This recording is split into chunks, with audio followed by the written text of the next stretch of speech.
زبان خیلی خطرناک. خطری که زبان داره هیچ یک اعضا و جوارح انسان نداره. صبح به صبح اعضا و جوارح انسان، زبان آدم از این اعضا و جوارح احوال پرسی میکنه، میگه چطور حال شما؟ به پا میگه چطور حال شما؟ به چشم میگه حالت چطوره؟ به گوش میگه حالت چطوره؟ اونا جواب میدن به زبون، میگن حالمون خوبه اگه تو بذاری. تو یه غیبت میکنی حال ما رو میگیری، ما دیگه حال دعا نداریم، تو پدر ما رو در آوردی. به زبون میگم اعضا و جوارح روایت داره، به زبان میگه حالمون خوبه اگه تو بذاری، تو نمیذاری.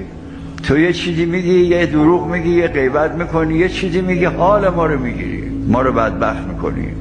تمام این اعضا و جوارح روایت حفظ کنید. صبح به صبح هر روز از زبان ما، زبان اعضا و جوارح صبح به صبح هر روز ها احوال پرسی میکنه دیگه. اینا با هم فامیلن دیگه، نزدیک هم هستن به هم.